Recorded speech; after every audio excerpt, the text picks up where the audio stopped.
Welcome back. All right, so right off the top, thanks to Paul for the wonderful Toledo Walleye jersey. And since I don't know when I'm going to have an excuse to wear a Toledo jersey, I figure one of these videos where I'm just talking about just the awards and who may win them, why not wear it now? Sure, it's an ECHL jersey, but I won't tell if you won't. So there's little that gets the argument going as much as trying to say who's going to win which award any given season. And I feel like we're looking back at last year and going, well, this guy won it last year, so he should win it again this year. And I'm definitely suffering from that myself. So I've got the Hart Trophy, Vezina, Norris, Art Ross, Richard, Selke, and Adams. And of course, Richard, there's no vote for the Richard. There's no vote for the Art Ross. You win it or you don't. The Vezina Trophy, of course, that is not voted on by the reporters. That one comes from general managers. So your Vezina is not related to the vote by your mainstream sports media types. All right, so we'll start off with the Hart. We'll work our way down to the Jack Adams. I don't really think it matters which way that we go, but the Hart is going to be the most discussed, I would think, of all the trophies. Matthews won it. McDavid, Shesterkin were the finalists. In purple, I have the fourth and fifth rated, Gaudreau and Huberdeau. And it's interesting that they were fourth and fifth in that Gaudreau switches teams, Huberdeau switches teams. Huberdeau goes to the team Gaudreau played for. Now, others that I think are in the running, Kaprizov's going to be in the running. I think Yossi, if he can have a season like he did last year, he's going to get a lot of consideration. Makar, McKinnon from Colorado as well. Draisaitl, Crosby, Ovechkin. And I'm putting Crosby and Ovechkin up there because you just never know when a player who is perceived as being probably too old to win the award all of a sudden comes through and wins one, right? So to me, I think Draisaitl might be a really good dark horse here. Draisaitl, of course, has been one of the best players in the league for a while. I think he's overshadowed a little bit by that Connor McDavid guy. The problem for me is it's hard to argue it shouldn't be McDavid's award. That if the Oilers have the kind of season that's being envisioned, I don't see any reason why McDavid doesn't end up likely winning it. Now I'm going to skip over Vezina and Norris for a second here. So the asterisk is there next to McDavid. And since it's green, there'll be people who say, well, we can't really see that, so I'll take that out. I'll do it in black, although black's already on the board. I like to switch up the colors here and there, but I'll put the asterisk next to McDavid. And I'll say McDavid would be my pick to win the Hart Trophy. Is that the easy pick? Kind of, because he's the easy pick for the Art Ross. So if you're looking at players who I think are going to be in the running, you've got Huberdeau, Gaudreau were in the running last year. They were 2 and 3. Draisaitl, Kaprizov, and Stamkos.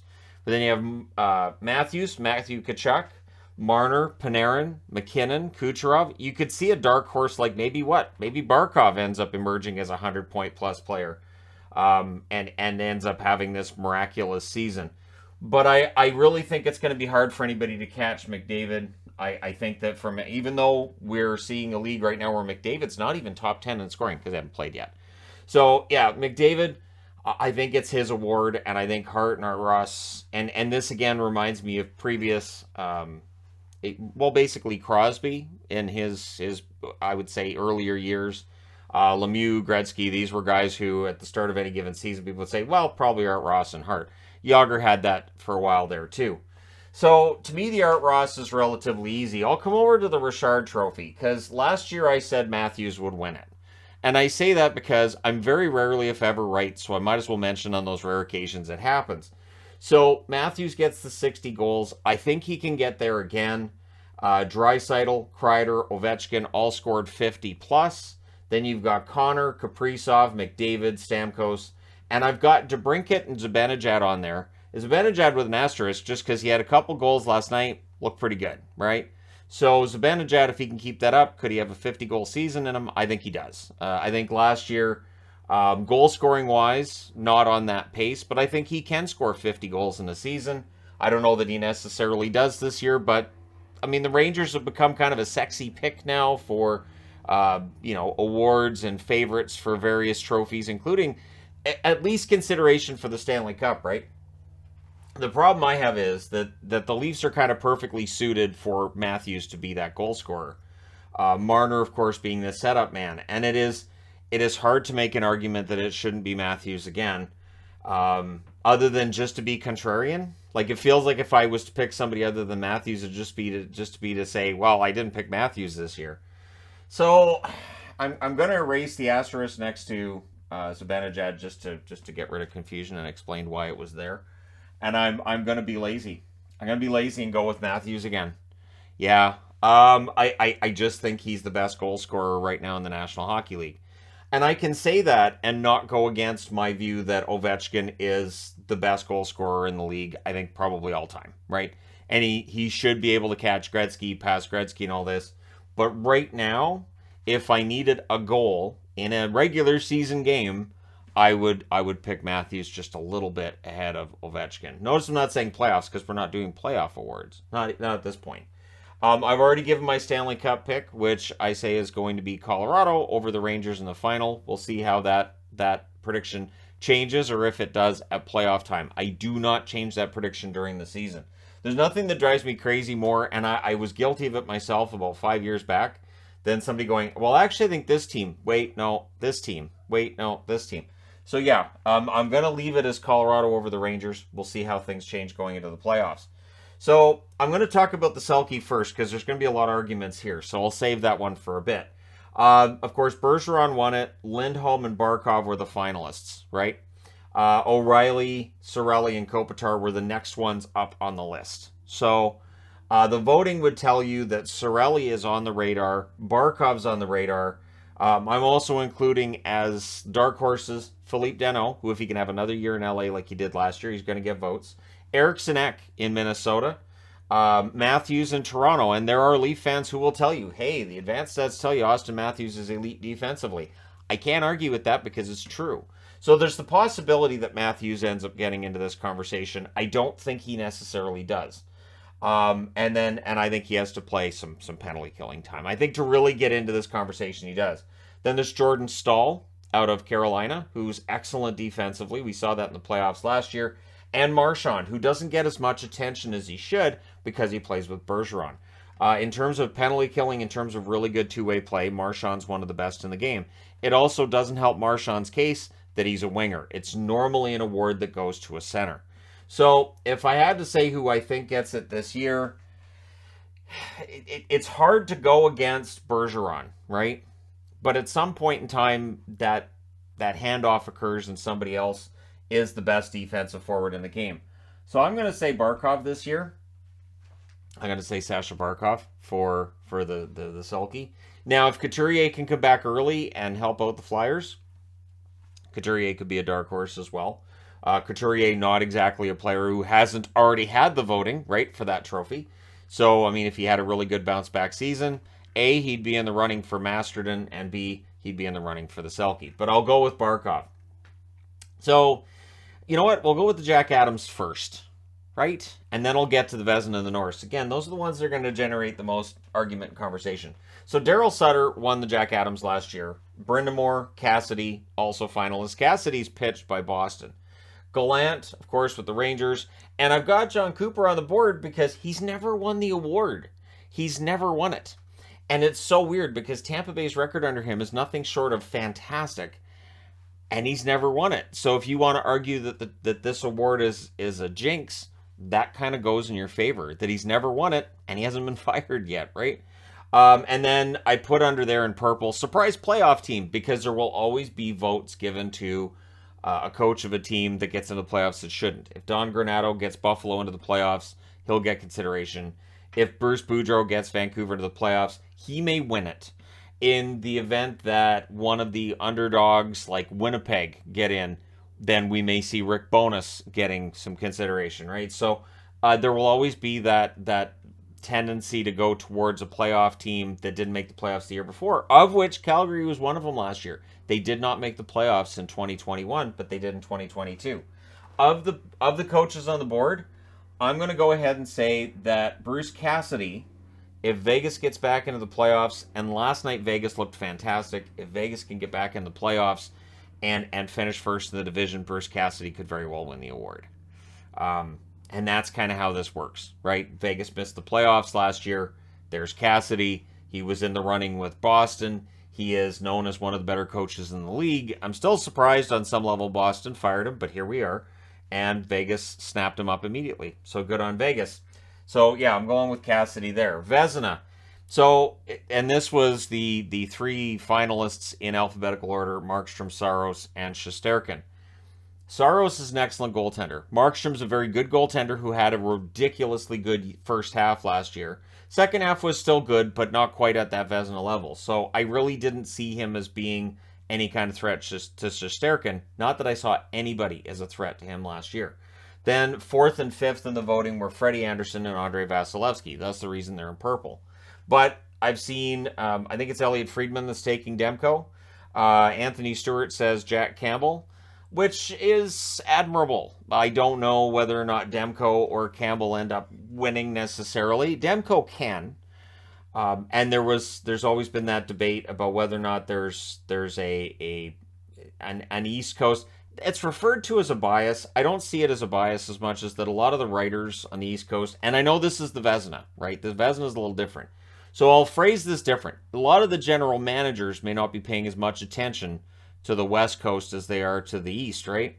So you may have a harder time winning a trophy on a Western team. The other thing, though, too, is I don't know that the Canucks are ready to... I mean, they could make the playoffs, but are they going to generate the kind of numbers for Demko that would be necessary for him to win it? Then there's Sorokin. Sorokin, a lot of people thought he was kind of snubbed, right, in this process last year, that he should have had more consideration, absolutely should have been a finalist. I'm not going to argue against that because I thought he had a great year. There's Tristan Jarry, who started out really well with Pittsburgh and then kind of faded as the year went along, but if he can keep that up. Darcy Kemper, who I don't think had the proper level of consideration last year. I thought he had a really good second half for Colorado, and now he's in Washington, so a new place. Maybe he's able to really take his game to the next level. But it is hard not to go with Shesterkin, isn't it? I mean, Igor it feels like he's above everybody else. But just to be out on a limb, and it's not even out on a limb, I'll say that Vasilevsky, after seeing what Shesterkin did, takes it upon himself to have a remarkable season. Vasilevsky, the one that did not laugh about the 2019 choke against the Columbus Blue Jackets, he didn't see what the jokes were funny about. You watch that award show and you see just how angry he was at the whole idea of making fun of Tampa for getting knocked out in the first round. His teammates were pretty good sports about it.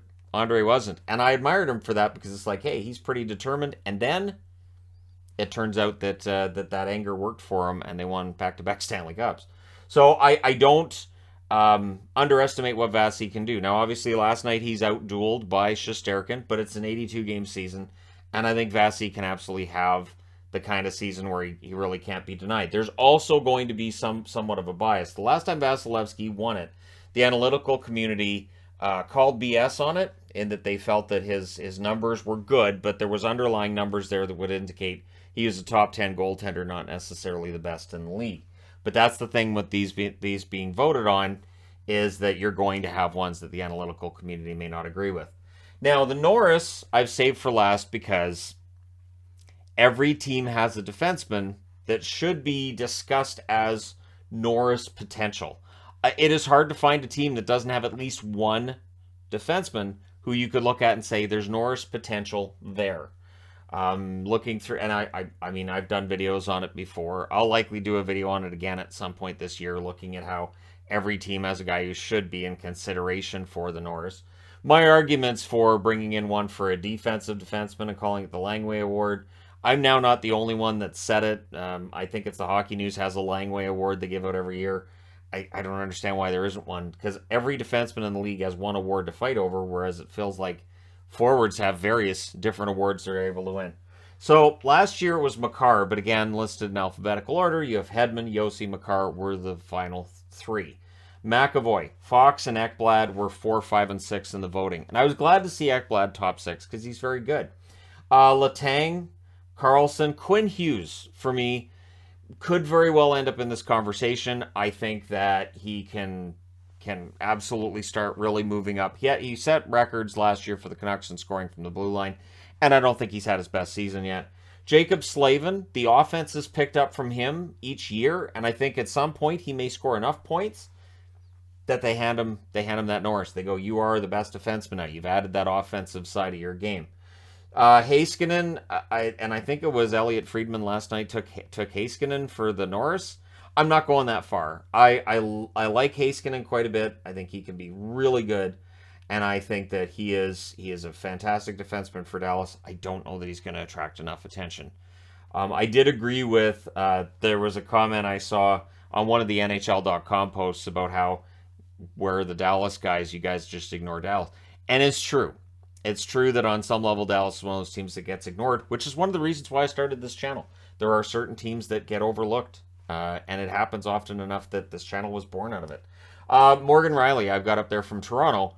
And it is one of those things, too, where I don't think Riley necessarily is in the same echelon as Hedman, Yossi, Makar, but I can't exactly shrug him off and say he's not good because he's a very good defenseman. So in picking from this list here, for this year's Norris, Yossi had a couple of good games to start the season, but it is tough to go against Makar. It just is. Makar, it feels like, is on a whole other level with defensemen. And every time I see somebody say, well, he doesn't play very good defense, I am well aware that that person doesn't watch Makar play very often. Makar is excellent defensively. There really, it doesn't feel like there's a weakness in his game at all. He's so good at every aspect of the game, and as long as he can stay healthy and keep that trajectory moving in that direction, I don't see any reason why he can't win another Norris. But honorable mention to Hedman, who I think is always going to be in the running as long as he's in the league. Hedman kind of reminds me of Ray Bourque that way, that it doesn't matter. He's always going to be one of the best defensemen in the league, and that's just from year to year, that's what you can count on. The most unpredictable is goaltending. So Vezina can be the most unpredictable just because from one year to the next, goaltenders, you have a completely different experience. Forwards and defensemen, it feels like, are a little more predictable. Goaltending, not so much. So there you go. Let me know your thoughts in the comment section below. As always, who do you think is going to win the major awards this year in the NHL? It's a fun thing to look at the start of the season. Don't forget to hit like and subscribe if you're browsing your way through. You just happened upon this video. Thank you guys so much for watching, for all your support. I will talk to you again soon.